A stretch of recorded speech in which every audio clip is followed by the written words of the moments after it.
And we're back with Truth Unrestricted, the podcast that would have a better name if they weren't all taken. I'm Spencer, your host, and I'm here today with Neil Sanders. How you doing, Neil? I'm very well, thank you, Spencer. Thank you very much for inviting me on. Great. Yeah. So Neil is going to list off any and all experiences and qualifications he has for why he's here today. Go ahead.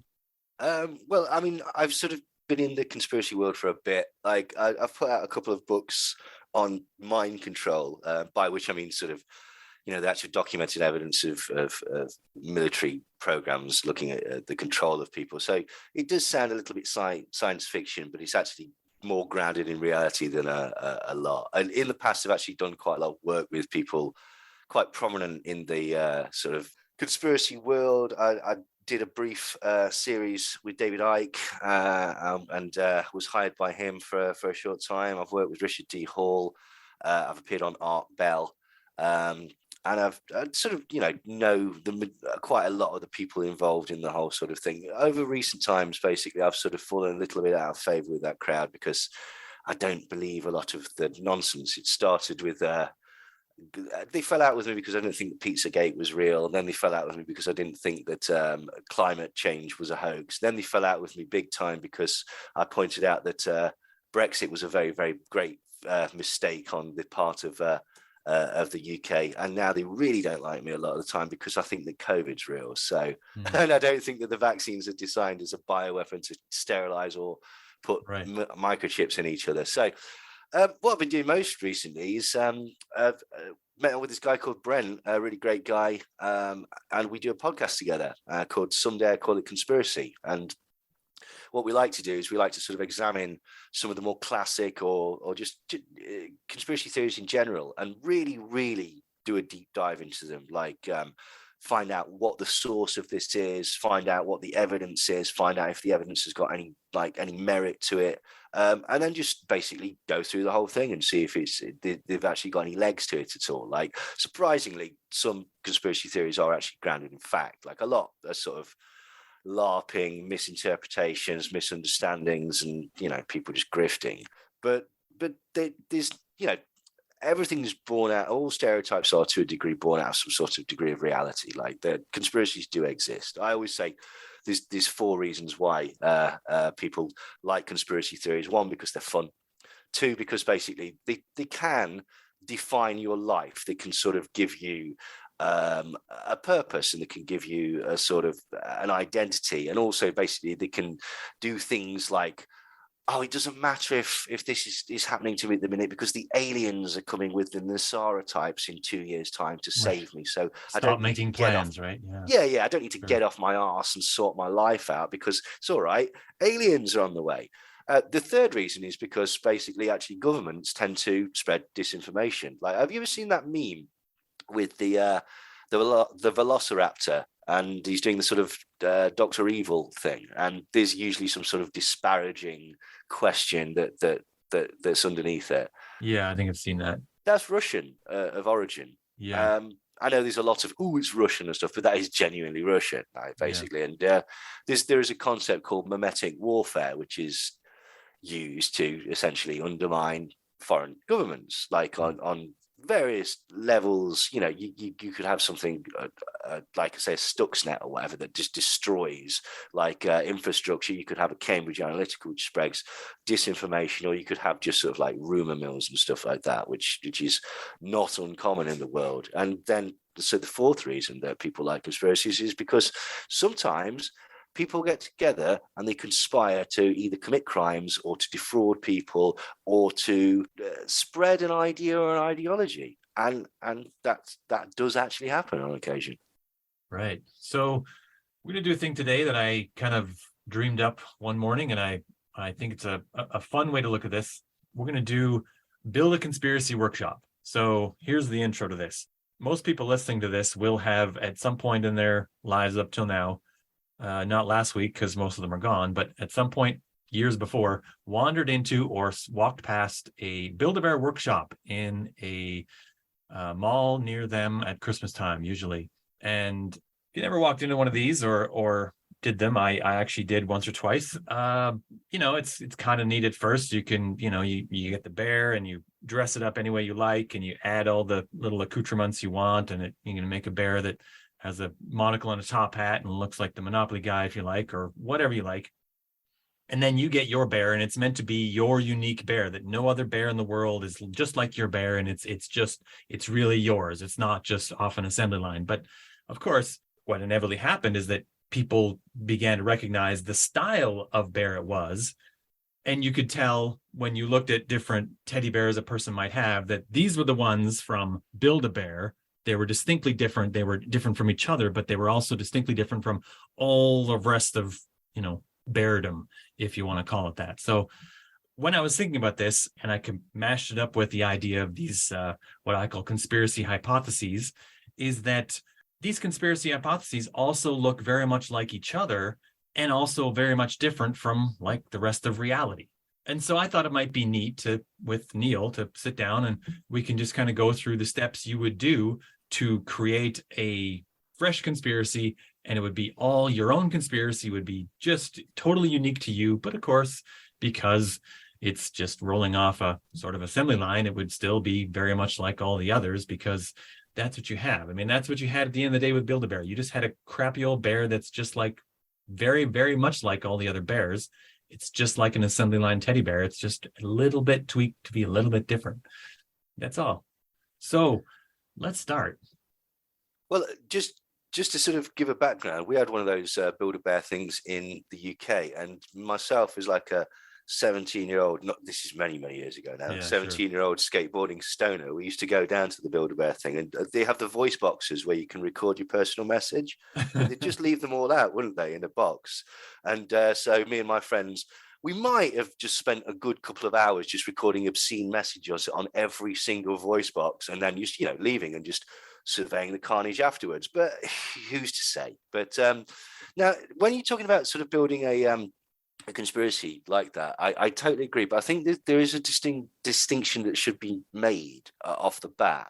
Is there's some people that basically just make stuff up, like literally make stuff up, like with regard to say like COVID or whatever. These are the people who are doing the germ theory, anything to do with the vaccines, people pulling clots out, all of this crap, right? Okay. Yeah. They are liars, and they know they're liars. They're Right. doing it for attention and gravitas and some sort of like lionization.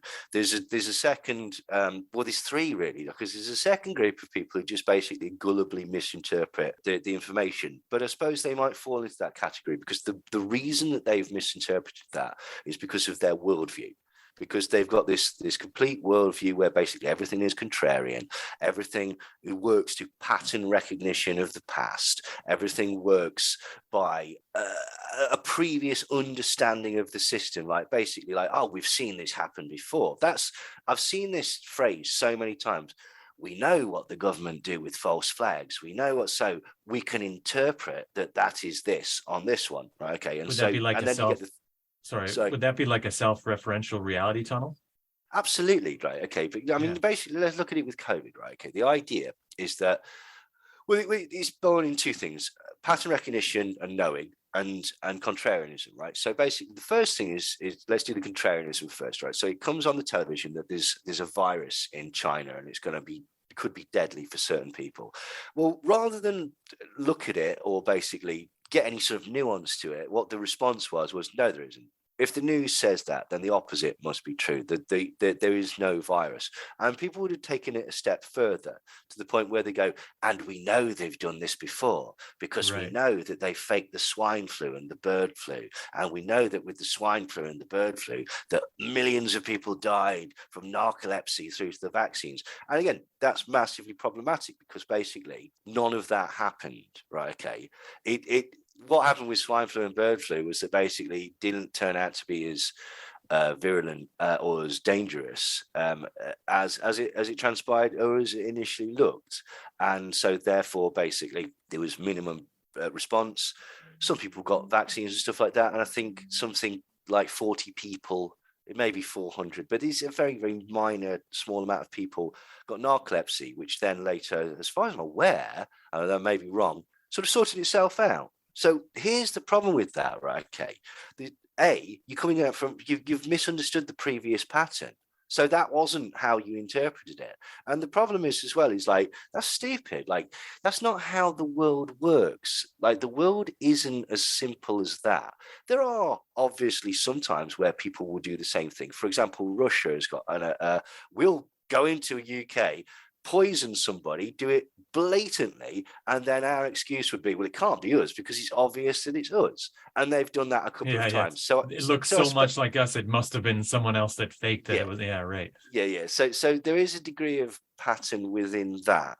You could also notice some sorts of patterns within some aspects of the war on terror, where basically, like the lowball and the people who were basically used to sort of like they coerced testimony out of them about Al Qaeda cells and stuff like that, and it turned out to be not true. And basically, it looked like essentially, you tell us what we want to hear, and you'll get something out of it. So again, there are patterns like that, but to assume that every single event in the world is the same, right, is A, flawed, and B, is quite juvenile in a way, because again, and I think this is why the people who have constructed something around something as massive as a pandemic, is that, as you were saying before, it gives them sort of an explanation of the world, a worldview, and it sort of makes them safe from it. With COVID, basically, they've gone, right, the World Health Organization says that this is a deadly disease. This is quite concerning. I don't know what's going to happen. I don't know if it's going to affect me.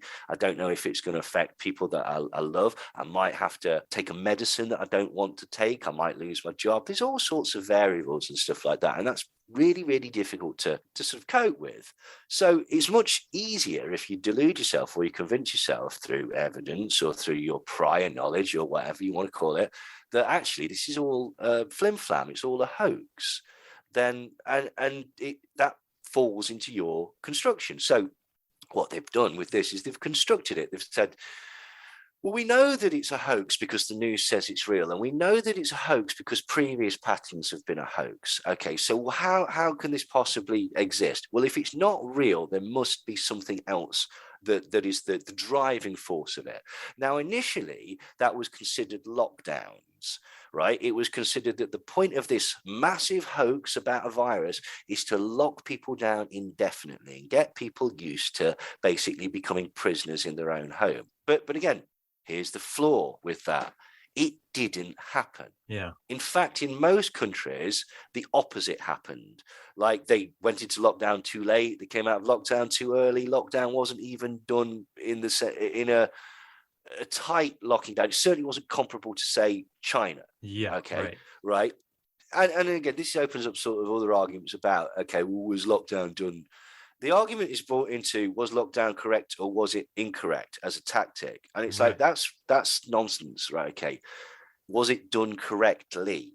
Yeah. Is the argument, right? Were there people that were left out in the cold, so to speak? Were there people that didn't know where they were getting money from? Were there people that basically their businesses were ruined and stuff like that? Absolutely. Okay. Yeah. Because it wasn't done very well.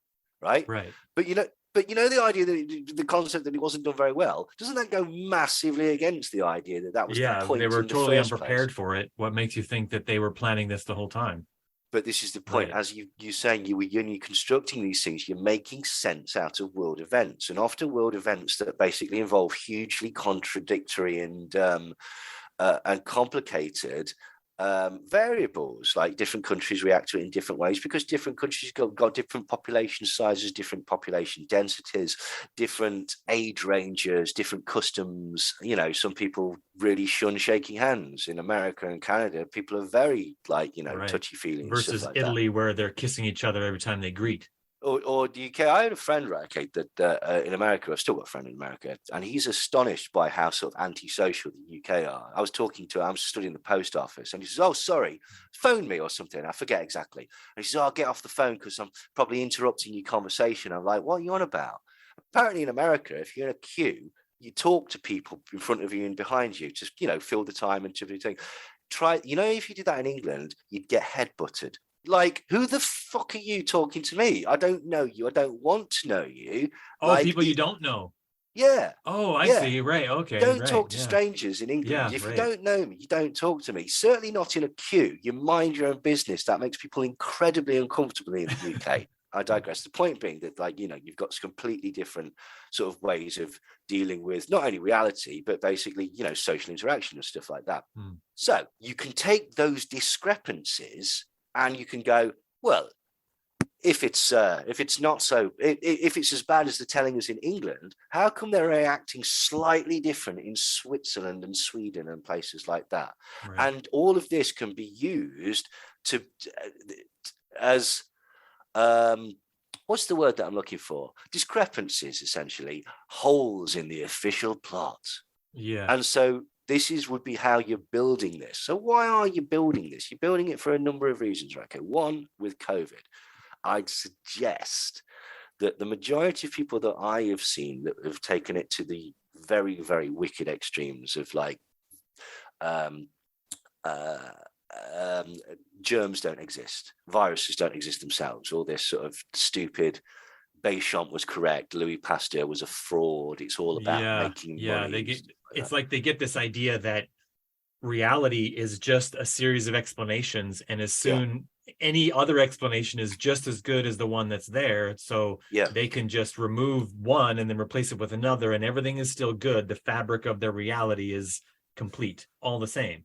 I think that's exactly right, because in this case, they didn't want, and I'm talking about very specific people that I won't name, but I just literally watched them have mental breakdowns and like, have hysterical crying fits in their car and film it and stuff like this. And because somebody had told them to go one way around the post office, and this was apparently far, far too much for them to cope with, which raises the question, you can't cope going the wrong way around the post office. Seriously, guys, like, how are you going to cope when the new world order comes to your house? Like, you need to man up a bit.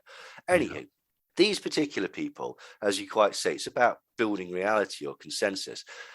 They're terrified that this virus might exist. You know what's less terrifying than a virus? No viruses at all.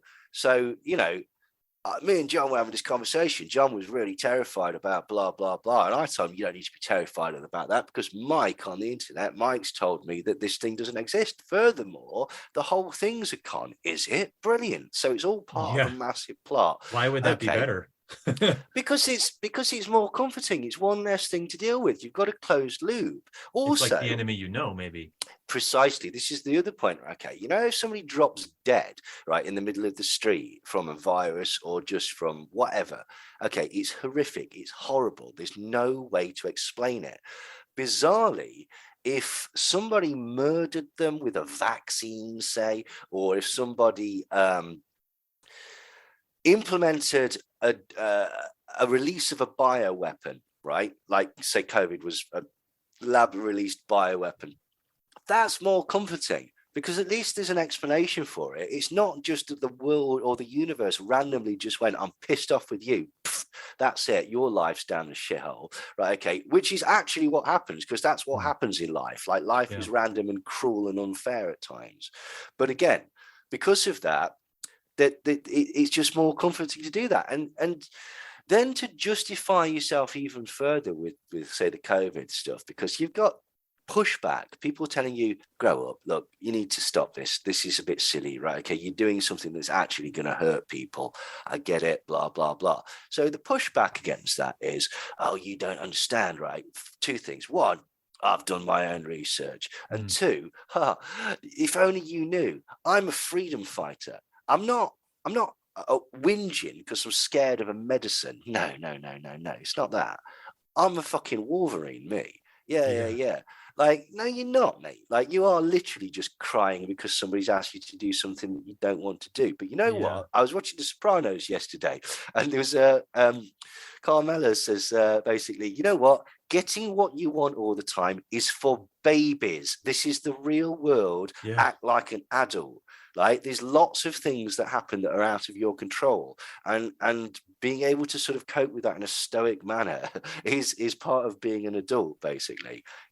John Wayne up, for fuck's sake. I thought The Sopranos was one of the best shows of all time. The writing on it across seasons and everything was across characters was so good. But I remember that moment. The Wire I just watched a few years ago. I was late catching up, but it was really incredible to watch that too. But The Sopranos is so incredibly layered. Like, that's what I like about it. You can go back and watch it and they're so funny as well, and Yeah, as well it as really does have a brutal. little bit of everything, really. Yeah, Yeah, incredible. And there's so many sort of subplots and hinted things and stuff like that. yeah. And yeah, amazing. As yeah, I was watching the one at Christopher's. Oh, I don't want to spoil it. At a certain funeral, I'll cut where this the part out. I just like the bit where the mother falls down to the ground on her knees, and Tony goes, "Oh, it's fucking James Brown over here all of a sudden." Yeah, yeah. Yeah, it's amazing. But yeah, but no, seriously though, did you like The Wire as well? Yeah, yeah, definitely. Yeah, it was front to back, start to finish. It was on fire the whole time. It was amazing. But here's what's interesting about conspiracies, right? Okay, and again, I'm not denigrating all of them because I still happen to think that quite a few of them they exist. Yeah, But if we're talking about these ones where rich people conspire together to remain wealthy, governments conspire to do the stuff that governments want to do. Right? It's just straightforward, basically, right? But mm, it's interesting what you're saying because, like, what is it that's compelling about, say, something like The Sopranos, right? Okay, it's a world builder. It's got a narrative. It's got characters. It's got a plot. It's got like a structure, and mm, it's almost like you were saying as well. This has got to be the way with certain conspiracy theories. They've got to fit into that person's world. They've got to have characters. Like Fauci is the bad guy. Bill yeah, Gates is the bad guy. You've got to have good guys. You've got to position yourself as the hero. Like, even though, and that's an interesting take, actually, because in both of those things, really, the hero in both of those series, actually, the heroes aren't necessarily good people. In fact, in The Wire, you could argue that there's not a single good character in the entire thing. yeah, And The Sopranos, actually. And it's interesting that people place themselves in these narratives, isn't it? And basically, do you know what I mean? Like, for example, yeah, you've got people who are being lionized at the minute for you speak truth to power, for telling people not to wear masks, stalwarts of medical sort of disease prevention for decades, if not hundreds of years. yeah, Like, okay, just standard. If anybody holds their hand up to the nose when they sneeze, you understand how a mask works. Don't be mm, so stupid. Don't be yeah, so contrarian. Like, okay, but again, these people are being pitted as heroes because in that reality, the problem is if they're not a hero, you're not a hero either. You're just actually instead, you're a rather sort of feeble, callow kind of person who goes along with the narrative unquestioningly for psychological comfort and actually does incredible dangerous harm to other people, those other people that you're supposed to be yeah, protecting. And right. the irony of that is incredible, right? Okay, but I don't think that these people have got the balls or the fucking bottle or the actual intelligence to sort of to look at themselves in such a way, because the problem is you've had 2 years or over 2 years of this now where Mm, people are doubling down and doubling down and doubling down, and it's very difficult for people to turn around and say, oh God, yeah, that was a hysterical whine over nothing, wasn't it? Like, most people just got on with their lives, didn't like lockdowns, didn't want to take a vaccine, understood the ramifications of your choices not to do that, got on with their lives. Basically, that was it. It's not the mainstream at the minute. There's an entire cottage industry of people who've spent the last 2 years moaning that any second that we're going to get put back into lockdown, and it's anti. It's not what happened in reality. If you go back and yeah, actually remember what happened, it's like, in the UK, we were properly locked. We weren't even properly. We're never properly locked down. We were locked down for about, I think it was about 6 weeks in total. And during that 6 weeks, you could go to shops. Gyms were closed and pubs were closed, which was a pain in the mm, arse. Right? Okay. yeah, Okay. And they remained closed for a bit longer. But you could go see your friends. You could go the off license. Like, you could phone your man and he could still drop whatever you needed off. Like, nothing changed. There was nobody that was left without anything. In fact, the only thing that happened was I went, and I'm sure a lot of other people did, oh my God, I've stocked my freezer with so much fucking stuff that I'm not going to use, because you can actually get to the supermarket. And so, and yeah, and it was actually very, very warm that summer as well. So basically, most of the people were spent out all the time anyway. But again, it's counter to reality, because this idea that they wanted to lock us down indefinitely, and this is pointing to the plot because they know the narrative, because they've seen the patterns. For a start, the UK government, they resisted locking down for 4 weeks. 4 weeks. So they waited an entire month after they were supposed to. They never shut down the airports, by which I mean they always allowed people coming into the airports, which coincidentally favored the petrochemical industry, who just so happened, Spencer, just so happened to be the donors of the government, right? And the only major impact on lockdown was that oil went into negative equity for a single day, which meant that basically you had to, for the first time in history, it was worthless. So you had to pay people to take it off your hands. And then the anti-lockdown protests started. Do you know who started the anti-lockdown protests in America? Who started it? Yeah. No, I don't know who started the it. Heritage Foundation. Mm-hmm. Do you know who the Heritage Foundation are? They are a right-wing think tank, yeah, enmeshed with a large oil number industry, of businesses, and yeah.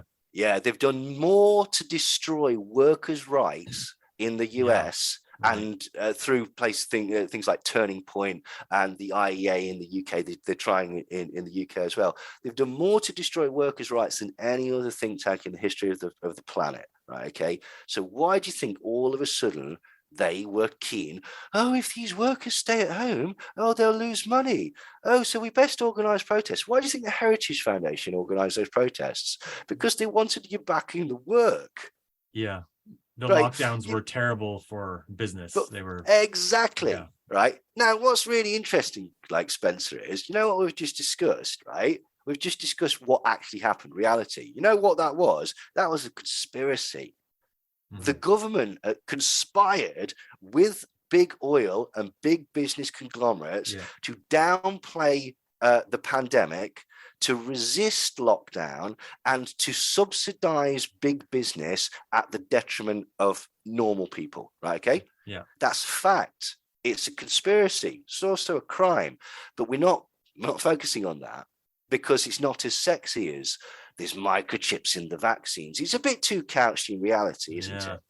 And also, we'd already picked our lane. We'd already picked our bear by that point and put the voice box in it. So we can't go back and change it for the one with the monocle just because evidence has presented itself that that's actually reality. You've got to go with the crap that you've already basically invented in your own head. And then everybody becomes this sort of hive mind community of, that resonates with me. Oh, I always knew this. Oh, I've always been a naturalist, and blah, blah, blah, blah, blah. And then you get yourself into a position where, for example, David Icke, very, very early on, started saying it was 5G and that the virus didn't exist and that the PCR tests don't work. And all of this is nonsense. It's utter rubbishing bollocks. The thing is, he knows it's utter rubbishing bollocks and nonsense because he's not a fucking idiot, right? And so, but he's still repeating these lies. Why is David Icke lying to his public? Possibly to the detriment of his public's health, his fans' health. Why? Because he can't turn around and say, I was wrong. I was wrong. I've been wrong for 2 years. It's also in his interest to it's financially to in work his interest. Every bit of evidence available into his sort of fictional thread. Yeah, absolutely. Quilt, right? Yeah. And you get nothing to the point is the way they say it is. Everything is in this realm. Yeah, precisely. So there's a point where basically, you must have seen this. Somebody says, I heard that 5G causes cancer, and so you go, well, no, it hasn't. Or someone on the internet will post Full Fact or PolitiFact or Snopes or one of these people, and the initial response is fact checking. Yeah. Well, you know that the opposite is true. It's like, you silly sods. How could you have got yourself into that position? Not even looking at the information, just going, if the news says it, or if fact checkers say it, then the opposite must be true. Well, because that is right. Yeah. Well, this is the nature of the crazy hidden spectrum of the world that we live in. Right. And it's like, I'm ever so sorry, but the world's not that interesting, or it is, but not in that way that you're thinking, right? Okay, this Like isn't every day is opposite day. Yeah. yeah. And Right. again, it positions people as, oh, I know best, or I've got the secret teachings. I've read the Freemasonic books and I've noticed the patterns. And it's like, here's the astonishing thing is that most of the people haven't. Mm, They just haven't, right? Okay. right. Most of the people, like, for Or they example, read let's an take, excerpt that someone provided for them. It's supposed to be a paragraph of a key point yeah, or whatever, and it's probably not even from that. the amount of people that have told me, for example, that, oh, I know that terrain theory or germ theories is fake, right? Okay, like sorry, the germ theory is fake, the germs don't exist. Oh yeah, how do you know that? Well, I've read this book, haven't I? Oh yeah, which book was that? It says, well, it's the book where Louis Pasteur's dying, and on his deathbed he says Beauchamp was correct, the microbe is nothing, the terrain is everything. And you read that, did you? So yeah, I read that. So where did you read that then? Well, I didn't actually read it. I says, no, you haven't fucking read it, right? For two reasons, right? One, because you're not going to sit there and read an obscure French literature from the 18th century, are you? Right. Okay, let's be honest. And two, and here's the most important reason that they've never read that, because that book does not exist. Mm-hmm. It's a fabricated quote that is now on the internet, right? Right. It never existed. It's never been said. And furthermore, right, let's imagine that he did say that. Who cares? Who cares? Right, Yeah. okay. You know, if Johan Cruyff on his deathbed had said the Cruyff turn never existed, would that mean that the Cruyff turn never existed? You probably don't understand. That's a football reference. Right. If Isaac Newton on his deathbed said this whole gravity thing was a yeah, thing I made up, that yeah, wouldn't make gravity not real. precisely. Absolutely.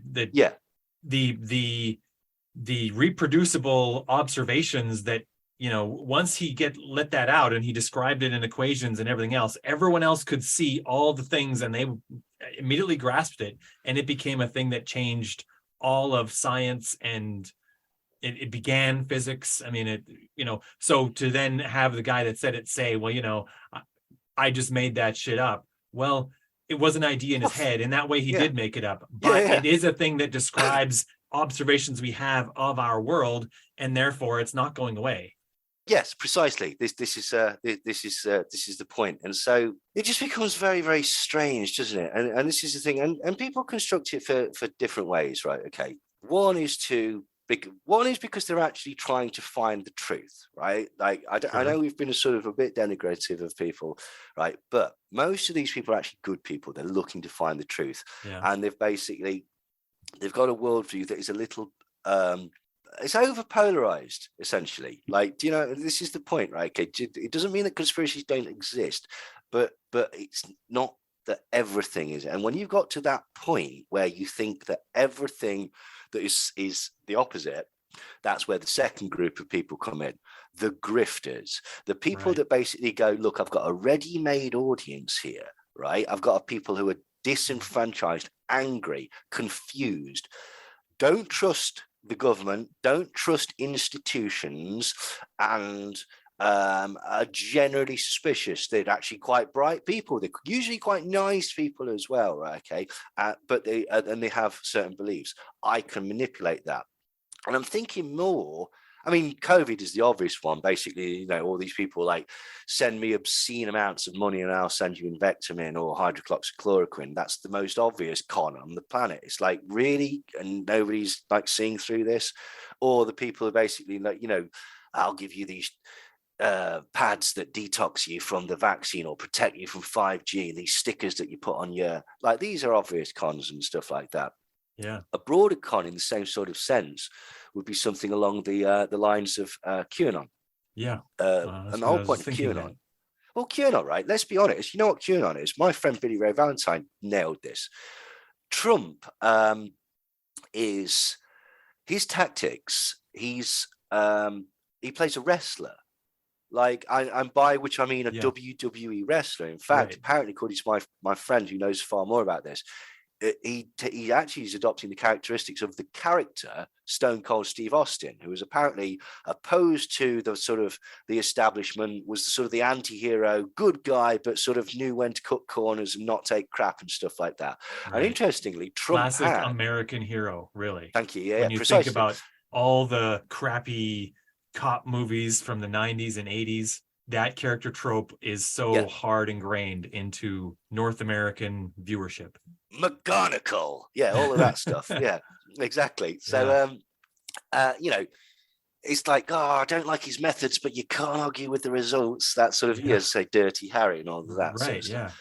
And he actually had the McMahons as part of his campaign trail, basically.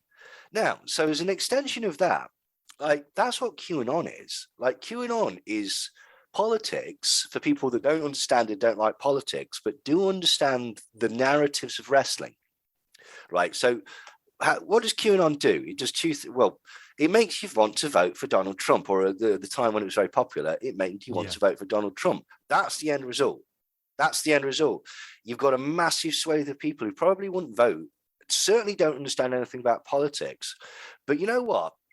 In the same way that Pokemon Go was very, very popular, people like to set themselves up as, I'm on the side of the righteous. I'm on the side of people who are fighting against literal satanic pedophiles that have children in tunnels underground, like ensconced throughout America. People can get on board with that. It's a narrative. Who wouldn't get on board with saving the children? Exactly. This is the point, and it's not dissimilar with COVID and the vaccines. You've got some very, very nefarious groups like Heart Group and Us for Them, who are actually intimately connected with the UK government. Like, for example, like, you know, the concept that that have you ever heard the idea that the lockdown killed more people than it saved? I've heard it said. Do you know where that idea originated? No. The UK Treasury. Okay. Via a publication called Surgru Communications, right? Okay. Why?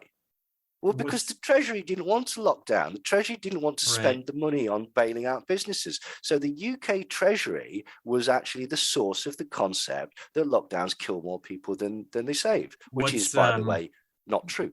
It's not true, but it's the more complicated answer to that is that even if it were true, we should probably have done it anyway, because if we hadn't, we would still have lost many more from COVID.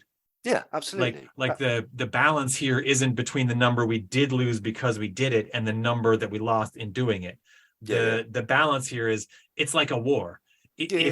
How many people might have died? We, whatever, you look at you drop the bomb to the Allies numbers that lost in World War II, and that's terrible. But imagine people afterwards said, you know what, why did we lose all these soldiers? Why did we go to this war? Why did we do this? Why, like, this war was stupid. We lost millions of these young men that was, could have been useful for all sorts of other things in our society. Why did we go to this war?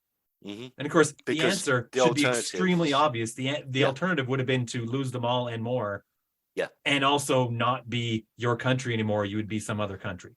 Precisely. Really. Yeah. Right. And that's the real equation. It shouldn't even matter if there were, and there weren't, but even if there were, it's still the better solution to save many. Right. But the irony of this particular Bilderberg conspiracy with COVID is that actually, whilst it's portraying to be, the alternative media, for example, is seen to be anti-big business, anti-corporations, not in a leftist sense. I mean, in a sort of big pharma, big corporations are evil, and anti-government because they're the evil establishment or whatever. And nearly all of their talking points originally came from the government. Came from the Heritage Foundation, came from the UK Treasury, came from people that were hired by the government to downplay the COVID, like Sunita Gupta and Carol Sikora and people like that. And then these people were taken aboard. The Great Barrington Declaration, which I'm sure you've heard of in America, that's Koch Industries. Right? It's just Koch Industries. There's no virologists on it. It's an oil industry attempt to say, oh, we shouldn't do that. We should just carry on and keep going to work and stuff like that. And the irony is, again, that all these anti-establishment, anti-corporation people, you've had your pants down by corporations, and in such an obvious way that basically, like, it's ridiculous. But again, rather than basically like just admit it, they double down. Oh, that's not a bloody patch on my fucking trousers. No, it's fashion. bollocks. You've been Yeah. over a barrel. But I'm wondering if we want to just touch in on some of the structure I made here, because I think. Yes, sorry, please. Oh, yeah, I've just absolutely. Like, ranted I on don't that mind way. doing the freeform, but I think at some points we've started to refer to some of the points coming up, and they're all in opposite order. So let's just start from where I have at the start here, which is, we can go through this fairly quickly, but Yeah, no, there's no rush to me. oh yeah, yeah. So if you're going to build your own conspiracy, i.e., like a Build-A-Bear, Yep. you need one thing first, which is the bear. In this case, though, it's the subject. So the subject needs to have a few qualities it has to have. The first Yep. is that it needs to be able to elicit outrage from whoever you're selling this idea to, right? Mhm. They need to be able to engage with it and be just as angry as you're probably going to be when you're telling them about it. Yes. And the second thing it absolutely needs is it needs to have a group or someone involved that can be sort of what's that term in wrestling? The heel. The heel. Yeah, it Yeah, needs yeah. to have a heel. And it needs to have a heel that the audience already has Some sort of familiarity with. familiarity with, but also is likely to not trust. And Like- also, but now here's the interesting thing about that. You've got to have a familiarity, but you've not got to actually know that much about them. Right. Well, it's useful if you don't. Absolutely. Yeah. Like I say it like a That's George why Soros. George Soros, that's what I'm Yeah. going to say. That's why he's the perfect heel for most of these, because They don't know much about you him. don't know much about him. He's not a public figure. He Mhm. doesn't really do interviews that I've ever seen. And the more, and this is a sort of a Chinese finger cuffs motion here, is that the more he's mentioned in conspiracies and then also doesn't do any of his own press to just become a human being in our minds, Yeah. the more strongly he becomes that heel for all of these conspiracies. Yeah, He's totally. Yeah. And apparently, like, what's the astonishing one that always gets me about George Soros is that apparently he's trying to, this billionaire, for some reason, is trying to spread communism. And it's like, because he's a Nazi or something. And, Right. and it's like, if you actually looked into George Soros and saw that he'd done more, particularly in places like Hungary, His home country, to yeah. rid them of the vestiges of past communist regimes than any Right. other figure on the planet, Yeah. that sort of accusation becomes immediately sort of moot. Yeah, but to a degree, there's got to be a degree of truth in as much as we know he's a little bit dodgy, in as much as he's shorted the pound. He's made a huge amount of money by being ruthless, right? Yeah, That sure. is true. It's That is difficult to true. make that much money without being ruthless. You say the same thing of Bill Gates, which is why Yeah. people say, they're like, who else you could say the same about? Steve Jobs. And for some Yeah. reason, people like Steve Jobs. Well, he's perfectly ruthless. Exactly. Like, Absolutely. you could Not say just the with same. people who are opposed to him, with people that worked for him. You could say the same thing Yeah. about Trump, but for Yeah. whatever reason, people decided, no, we'll just forget all that. Like, we'll ignore the evidence of our eyes and ears, Yeah. and just go along with his marketing campaign. That's something I've used as evidence of the idea of like the Illuminati being a thing that's very unlikely to be occurring, is that all of these people are ruthless and selfish, and they get a direct benefit from being ruthless and selfish. They're disincentivized to play nice with each other. Together, yeah. Yeah, There's two ways. they have more to take from each other, as was the case with Bill Gates and Steve Jobs taking from each other for years. Yeah, quite. Yeah, like literally stealing, quite programs. literally stealing from each other. That of course they would steal from each other at every point, because that's where they are. That's where they sit. That's I think a better way of right, okay, there are elite people. There's very, very wealthy people. There's people who have got a lot of power, etc., that wish to remain in power, right? Okay, yeah. but I would, and if you want to call that Illuminati, fine, right? Okay, but it's more akin to, they don't turn up on every second Thursday in the month at Illuminati meetings, right? Think of it more like Mount Olympus, where they're all basically vying against each other. They don't particularly like each other. Yeah, they're that's actually a a good bit analogy. crap and get a lot of stuff wrong. Yeah, they're definitely not working together, if that's the case. Precisely. Yeah. Or what would be a better example would be perhaps the mafia. Like, again, my friend Billy Ray came up with this. Like, the idea that basically, like, sometimes factions will fight against each other. Sometimes they'll work together. Sometimes Johnny Red will start a war against Johnny Black or whatever, right? Okay. Sometimes they'll murder each other. But you know what they all want to do? They all want to continue the mafia. Yeah, Right. So that's right. that's a way of thinking about it. Rich people wish to stay rich, and they don't necessarily need to be ideologically aligned by some sort of occult ceremony, because they tend to think in the same way anyway. That's how they've got to where they are. Like, Yeah, or they've been raised in the same sort of schooling system or whatever. Like, so basically, they have a similar outlook anyway. So yeah, it's not to dismiss that these things happen. It's that basically, again, people, rather than looking at the complicated, multifaceted nature of it, it's simpler to go, there is an Illuminati or whatever, and George Soros tells everybody what to do, and Klaus Schwab tells everybody what to do.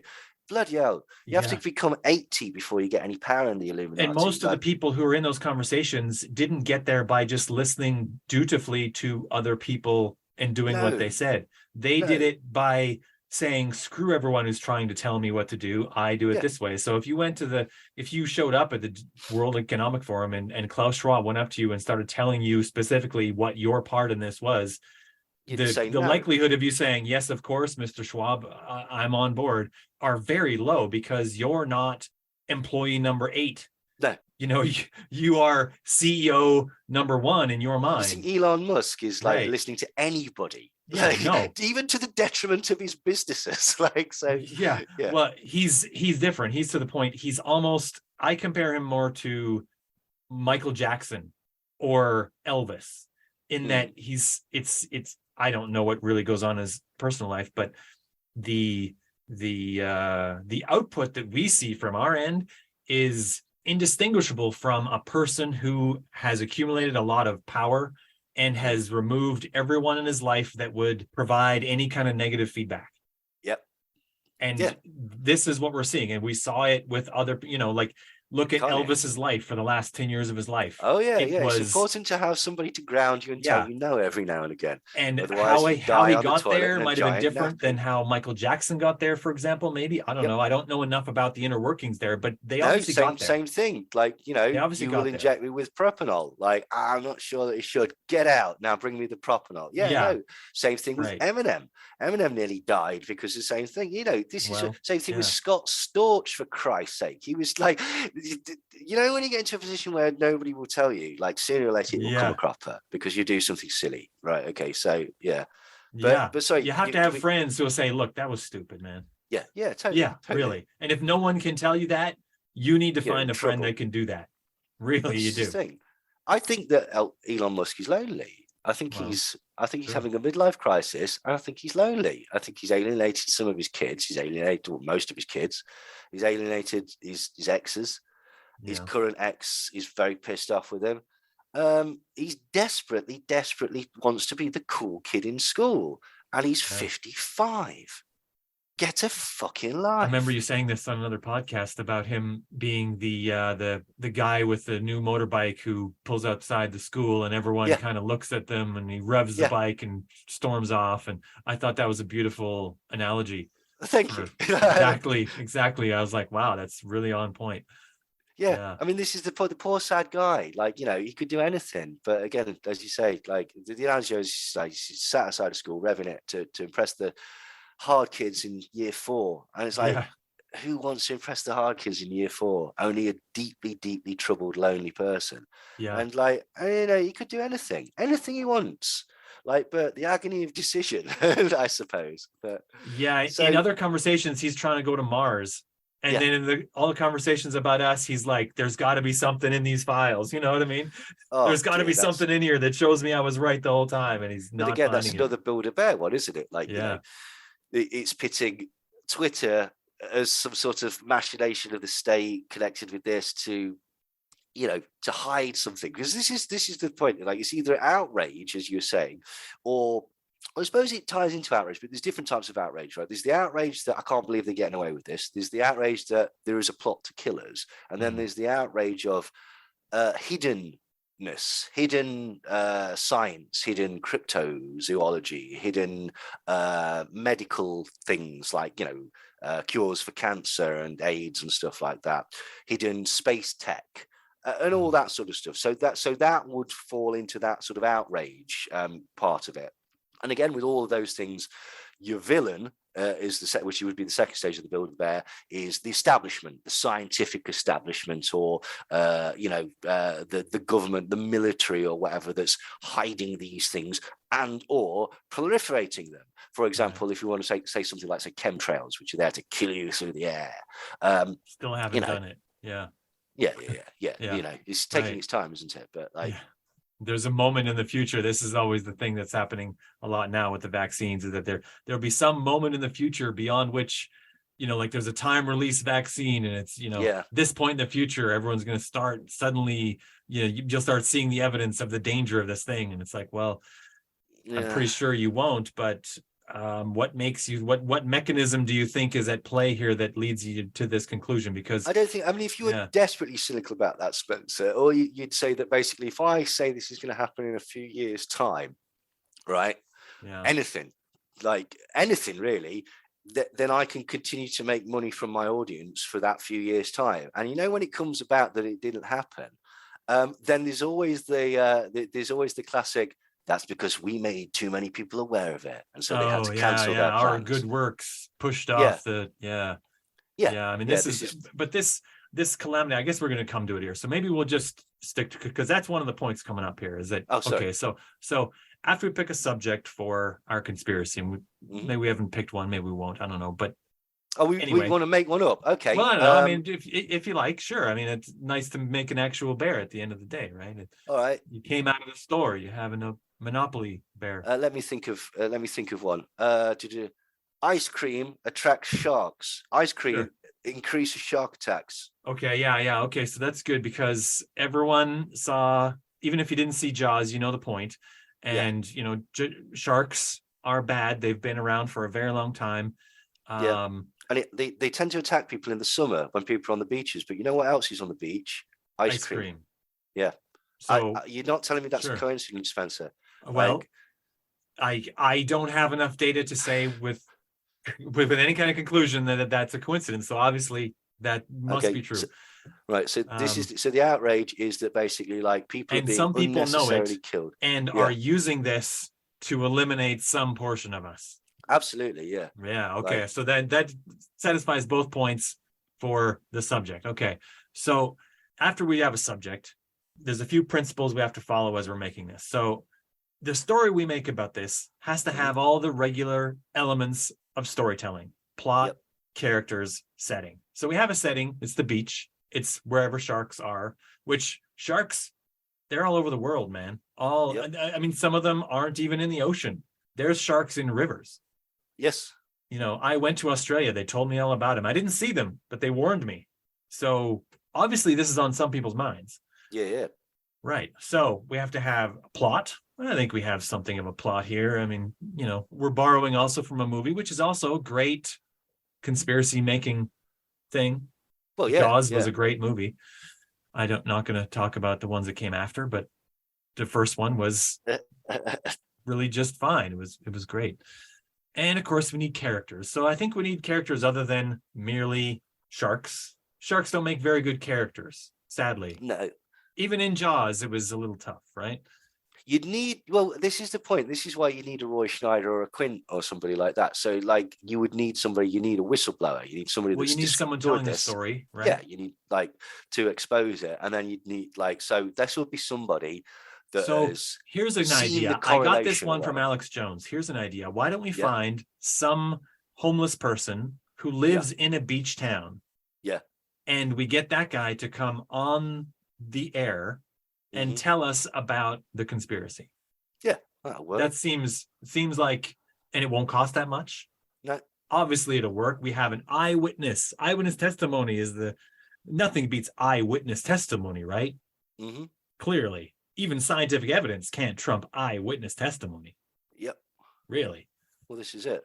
Well, yeah. But with all of these things, it depends how far you want to go with it. Because, you've seen some ludicrous shit. In that, Venom in the water and stuff. He was saying that basically, COVID. What was it he said? Basically, COVID vaccination in Latin means the Pope's snake venom or something, which obviously it doesn't, like, but like, and even if it did, like, that's what gets me about these things. They put a lot of clues in these things, don't they, in these secret plots? Like I suppose the clue in ours would be that I scream. I scream. You There you go. scream because It's you're being perfect. killed by a shark. It's an occult ritual. It'd be obviously. great. It'd be even better if we could work numerology in there somewhere. But I Oh, like yeah. where we're starting from. We can Yeah, still yeah, find yeah. some numbers that work in. Maybe the numbers of the letters or something. We can work that in. We'll workshop that. We'll come back to that one. Numerology is great because if you can find some false patterns in there to make it look like something's there when it's not. There's only so many bloody numbers. Like, that's what gets me about it. It's like, oh, that's a magical number, and that's a magical number. It's like, are there any numbers that aren't magical numbers? Because even the ones that aren't, you can say, well, 4, but 4 is 1 and 3, and 3 is a magical number, as is 1. And it's like, a lot of things come in 3s, right? Clearly, it's a magical number. Yeah.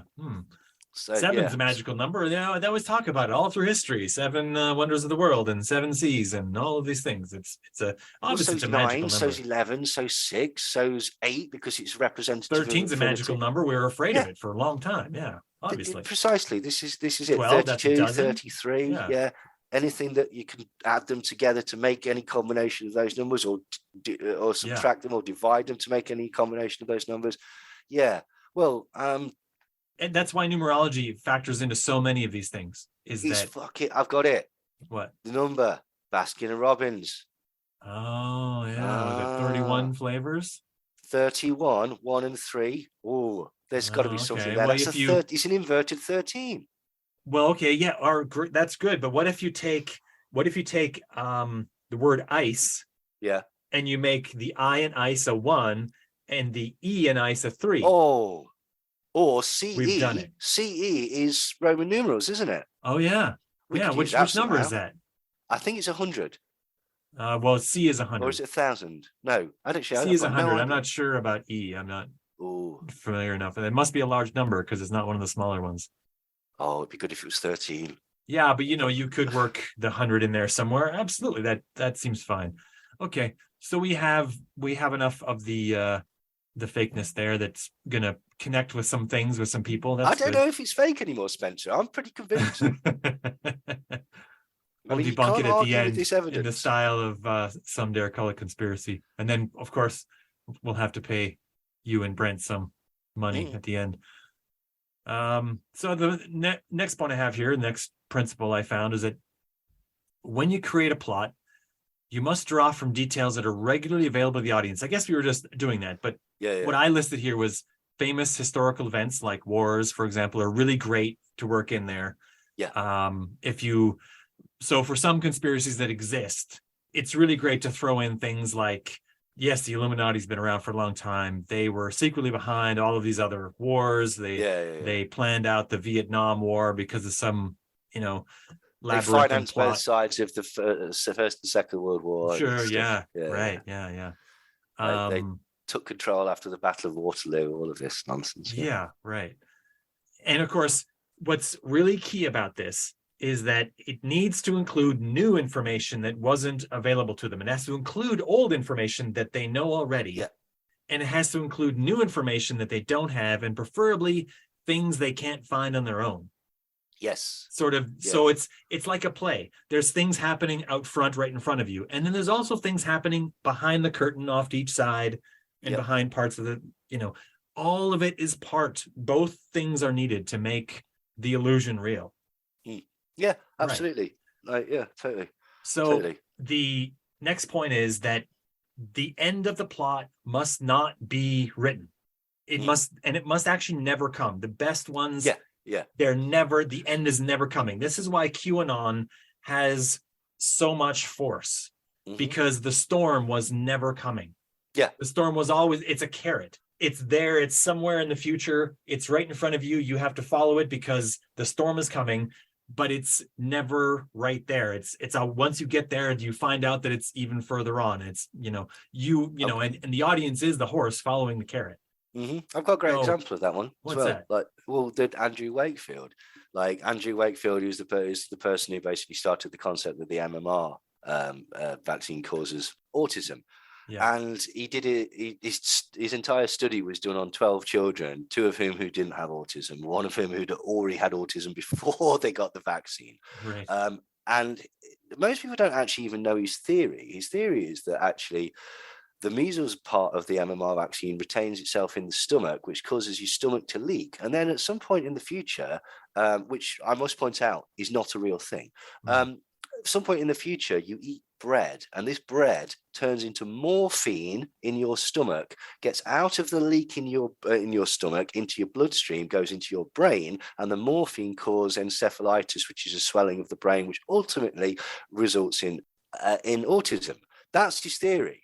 Most people who talk about Wakefield don't even know what his theory is. They think that it's aluminium or something like that. Right. Or So like, he has described a mechanism, yeah. but no one else can see it.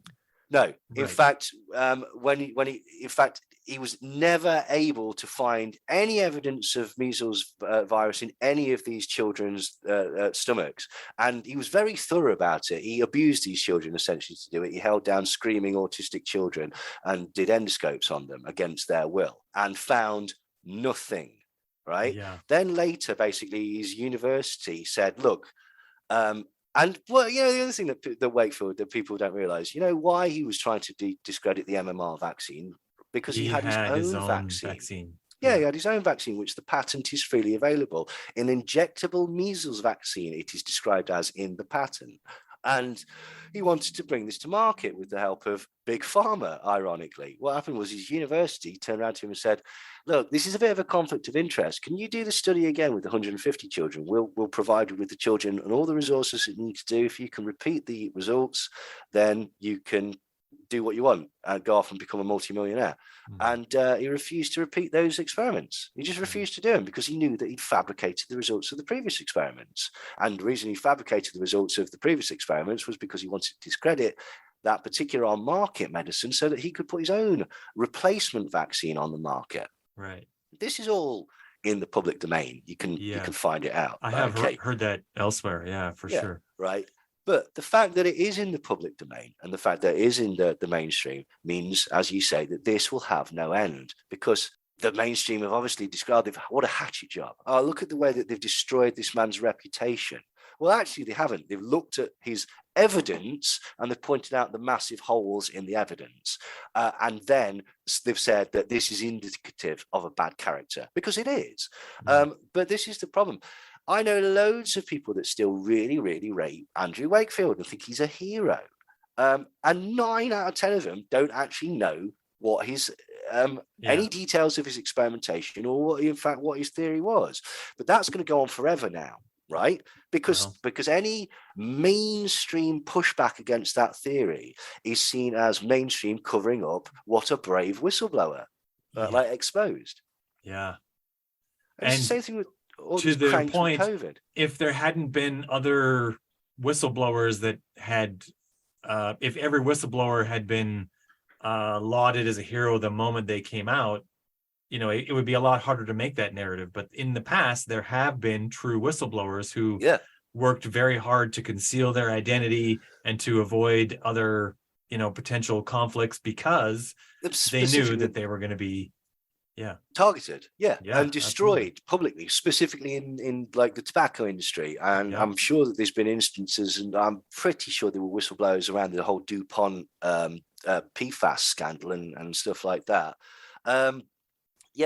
Absolutely. And so but this is the point, that is a real thing, isn't it? But if you can portray yourself as that type of a hero, and you know what, sometimes it's real, sometimes it's by accident, sometimes it's because people have very cynically exploited that trope and that narrative, because again, it goes back to point 2 or 3 or whatever. This is part of the narrative that people can understand. Your whistleblower, your plucky individual going against the state.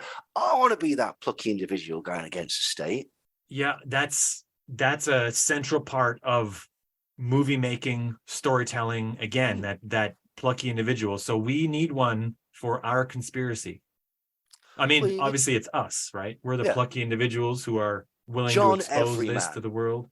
Well, what you would need in this one is you'd need a marine biologist, called John Everyman that has been trying to warn people about the dangers of big ice cream for many, many years, and thus has been hounded out of his job. And he's seen as a bit of a recluse and perhaps got a bit of a drinking problem because of the collapse of his marriage after his career was destroyed by big ice cream and stuff like that. Maybe even serve some jail time on some sort of pretty nasty charge, but we're pretty sure that he didn't do it. He was set up. Those kids weren't really in his van at all. Yeah, right. Like, yeah. do you know what I mean? So that's what you'd need. You need a character like that in this one. Somebody that is sympathetic if you're involved with the narrative, but it's also understandable why up until now perhaps he's been rejected, say, because he's threatening everything. He's threatening all of this, the commerce on the beach, like say a Wakefield or all of these COVID like grifters. They're threatening big pharma's profit margin, aren't they? They're threatening the real narrative and stuff like that. With this, he'll be threatening essentially, the seaside or whatever, or the ice cream industry. And there's all sorts of stupid stuff that you could basically say to sort of reinforce this. Well, have you noticed that basically they're not allowed on the beaches anymore, ice cream vans? They've got to be carts that can get away off the sand really, really quickly, or just a bit back. That's because they're trying to sort of like move it away from the sharks. If they can move it further away from where they can smell it, perhaps it'll attract them less or something. Like, this is the point. Once you get into... I would turn that around and say they're putting it in the small carts because they're trying to get the ice cream closer to the water. Oh, that's better. To endanger the people. Okay. That's a better hook. Right. There you go. Yeah. Right. I like that. Yeah. There we go. See, the same visible evidence can be used to explain it the exact opposite way. I like that too. Well, that again, that you can use that in anything really, without any other connecting factors. Just the fact that they're there on a lighter cart that can go on the beach instead of just on the road. Well, you can just explain that any way you like, because we're not going to go and ask anyone. Why would we? Yeah, no, obviously. No, it's about all these sort of like painting a picture, isn't it, and stuff like that. It's like the idea that George Soros was a Nazi. It's like, it's not really relevant if we're honest. It's just painting the concept that he's a bit of a bastard. I mean, it's not true, obviously. Like, apparently when he was about 14, for one day, he was hiding. He was escaping. Obviously, he's Jewish and was being hidden by a reverend, I believe. And the Nazis turned up and said, right, today you're coming out and you're helping us shift all this stuff that we've pinched from other Jews. And he was asked if he felt guilty about it. And he said, no. Like, to be quite honest, it was, he uses a strange phrase. He says, I think it was a merrymaking sort of thing. But you're 14, whatever. And you're not dying during a war. Like, I think it's a bit unfair to, like, so did you feel responsible for the entire actions of the Third Reich when you were forced to do that action one day when you were 14? Yeah. Because maybe you should. A similar thing I'm reminded of is when during the 2016 US presidential election campaign, it came up that Hillary Clinton had, worked as a volunteer in one of the many hundreds or whatever of offices for Barry Goldwater, and that this was somehow a sign that there was some extra connection. And I thought to myself, well, she's 19 years old. She's working a phone, probably. Trying to get into politics. She's learning about how the politics works and blah, blah, blah. And then eventually she becomes a politician. Why anyone's surprised about that? Wasn't Goldwater Republican though? Wasn't he the guy that ran I think with he Reagan? was. Yeah, I think there was. I can't remember all the details of why this was somehow damaging for her. That I don't know. Maybe it was like something like compromise her principles. She used to work for Republican and now she's a Democrat or something. I don't know. Well, the other one that they do is that she and Obama, they're acolytes of Saul Alinsky, aren't they? They were basically like, Saul Alinsky, that well-known communist. He basically taught them to be like, shock troops. And it's like, no, like every part of that's wrong. Saul Alinsky is in absolutely no way a communist, right? And like, I don't. He realize again. What gets me about a lot of these like theories and stuff like that is people not reading the source material. Like, go and read Saul Alinsky's book. All it tells you is the best way to get stuff done, right? Okay, it's nothing to do with communism. In fact, he implicitly and explicitly rejects the Communist Manifesto because he says you can't stick to anything too rigidly. basically, because then you don't have the maneuverability in the scenario that you're in. What he's about is about creating it's about creating action and creating, like, noise and getting things done by drawing attention to mass projects and getting sort of community action and stuff like that. But this is the point. It's just that's how a lot of these things work, is that they appeal on a narrative level, particularly if you've got this preconceived idea about how the way the world works, more than actually are real, so to speak, basically. Right. So I have one more principle that I found really has to be true if you're going to really have a conspiracy that's going to work in this way. And it's the part that's it probably should have been two principles really, but I just slid it all into one. So so in our great conspiracy, in our story here, there has to include somewhere in here some upcoming calamitous event. That's the best one. Is if it leads to something that ends something that everyone's going to love, then that's what we really need. And what would really be good in there is if it could include a call to action, but soft action, not like hard collecting guns and attempting to storm a building action, but like soft action, like giving money in the right places so that the people who are in the know can affect more positive action to make the problem go away. And then also that money eventually, if not directly, but eventually comes to us. I mean, that's what we really want as part of this, is that it comes to us. So maybe we have a different ice cream we're going to sell that doesn't attract sharks. Okay. And it's made from some different ingredients, so it's going to cost a little more. Yeah. And it might not quite have all the, delicious flavors. Yeah. But it's still good ice cream. And you are saving the world by buying it. Right? You've got to come at it from two angles though as well, because there's what we want to achieve out of that as the sort of passive person, but what the powers that be wanted to achieve as well, which is ultimately, I suppose, what they're saying is they don't care how many people die, they just want to make money. And I suppose the more ice cream you eat, the fatter you get.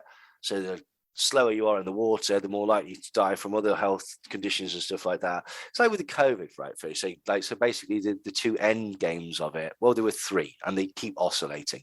Massive world depopulation, massive control system, i.e. basically, locked down forever, like getting people used to sort of enslavement and control grid type behavior. Data agreeing IDs. To wear a mask is one small step on a slippery slope to agreeing to everything they'll tell you to do. Yeah, precisely. It hasn't worked for my boss so far, but whatever. Well, it's just like, you could do that with anything, like wearing a seatbelt is just, that's about conformity, isn't it? Right. Okay. Like going on the roads where they tell you to go. That's conformity, isn't it? Have you ever seen road signs? They're all pyramids. They're all pyramids, aren't they? And they're all primary Freemasonic colors, like red and white and blue. And they have messages, subliminal messages, like yield, symbology, yield, seeing yield and give way every day. It subconsciously goes in, doesn't it? And it crushes you down. All merge in. I bet you've just yielded at those signs without even consciously thinking about the fact that it's there. That's the worst one. All merge in turn. We should have picked that as a conspiracy. We should have done. It's a better one, isn't it? Oh, well, never mind. Next time, maybe. Yeah. Hey ho. But again, all merge in turn. That's about that hive mind. It's about subconscious, like whatever. Like, so, but this is the point. So with COVID, it was either sort of mass depopulation or control system, and now that, or mandated vaccines. And now that none of those have happened, they've mashed them together by saying, well, it was in training you for the next one, where basically everybody will happily lock down and cut their own legs off. Well, actually, it was a double bluff, you see. The depopulation is coming through the vaccines, which doesn't make any sense, because it's like, why not just release a deadly virus? Like, if the plan was to kill people, and only give the vaccine to the people you'd want to live. Yeah, like the people who've gone to get the vaccines are the people who are the easily taken in by the government propaganda. Aren't Yeah. those the people like that you want to remain alive? Like if all those people die, all Yeah. that's going to be left on All the you earth have is, left is the rebels. yeah, Yeah. right said Fred and James Melville and oh Christ, I'd love to Blue do that. collar Actually. workers in Pennsylvania. Yeah. Let's make a remake of Red Dawn where Right Said Fred like play the Patrick Swayze character, Yeah. basically. Yeah. Like both of them. They like each scene they can just swap and we'll that like Sure. they look similar enough. Yeah. That'd be brilliant.